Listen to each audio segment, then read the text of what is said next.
তিনটি স্বপ্ন দেখা বিপদ সংকেত। এই তিনটি স্বপ্ন যদি আপনি দেখেন, বুঝবেন আপনার উপরে বিপদ আসতে যাচ্ছে, আপনি কঠিন বিপদের মুখে পড়তে যাচ্ছেন।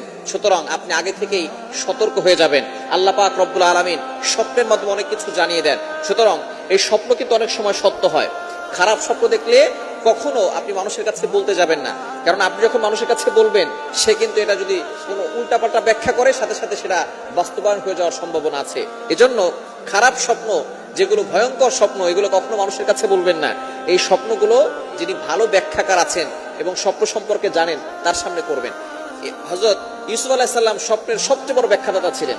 নবী সাল্লাল্লাহু আলাইহি সাল্লাম স্বপ্নের ব্যাখ্যা দিতেন, আবু বকর সিদ্দিক রাদিয়াল্লাহু তাআলা স্বপ্নের ব্যাখ্যা দিতেন, এবং বিখ্যাত তাবেঈ মুহাম্মদ ইবনে সিরিন, তিনি তার যুগের সবচেয়ে বড় স্বপ্নের ব্যাখ্যাদাতা ছিলেন।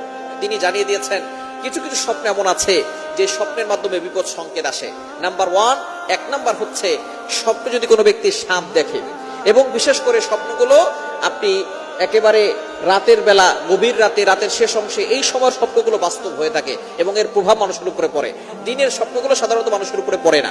আপনি রাতের বেলা এই স্বপ্নগুলো দেখলে কি করবেন সেটাও বলে দিচ্ছে। 1 নাম্বার হচ্ছে, যদি কেউ সাপ স্বপ্ন দেখে যে সাপ তাকে আক্রমণ করতেছে, অথবা বিষাক্ত কোনো প্রাণী, বিষাক্ত কোনো হিংস্র প্রাণী তাকে আক্রমণ করতেছে, অথবা সাপ তাকে আক্রমণ করতেছে, এই স্বপ্ন যদি সে দেখে, তাহলে সম্ভাবনা আছে এই স্বপ্নের অর্থ হচ্ছে কেউ হয়তো তাকে ক্ষতি করতে চাচ্ছে, কেউ হয়তো তাকে আঘাত করতে চাচ্ছে, দুশমনরা তাকে দুশমনি করে ক্ষতি করার চেষ্টা করতেছে। সুতরাং এই স্বপ্ন দেখার সাথে সাথেই আপনি যদি ঘুম ভেঙে যায়, ঘুম ভেঙে যাওয়ার সাথে সাথেই আপনি বাম দিকে 3 বার থুতু নিক্ষেপ করবেন।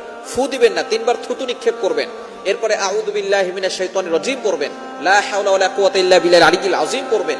এরপরে আপনি যেদিকে কাত হয়ে স্বপ্ন দেখেছেন তার বিপরীত দিক হয়ে আপনি ঘুমিয়ে যাবেন। যদি ডান দিকে কাত হয়ে স্বপ্ন দেখেন তাহলে বাম দিকে ঘুমিয়ে যাবেন, আর যদি বাম দিকে কাত হয়ে স্বপ্ন দেখেন তাহলে আপনি ডান দিকে ফিরে ঘুমাবেন।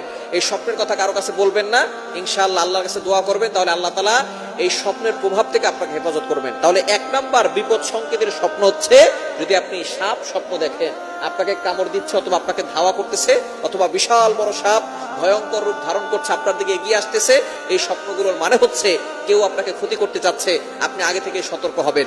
নাম্বার 2, দ্বিতীয় নাম্বার হচ্ছে, আপনি যদি স্বপ্ন দেখেন যে আপনি কোনো কুয়ায় পড়ে যাচ্ছেন, অথবা আপনি জমিনের ভিতরে গেড়ে যাচ্ছেন, জমিনের ভিতরে আপনি ধসে যাচ্ছেন, অথবা আপনি কোনো কুয়ায় পড়ে যাচ্ছেন, এরকম যদি স্বপ্ন দেখেন, তাহলে এটা হচ্ছে আল্লাহর আযাব, আল্লাহর শাস্তির ইঙ্গিত বহন করে। সুতরাং এরকম স্বপ্ন দেখলে আপনি স্বপ্ন দেখার পরে আপনি যে কাজগুলো আছে এগুলো করবেন, আর পাশাপাশি আল্লাহর কাছে জাহান্নামের আযাব থেকে, দুনিয়ার আযাব গজব থেকে আপনি আল্লাহর কাছে পানা চাইবেন। 2 রাকাত নামাজ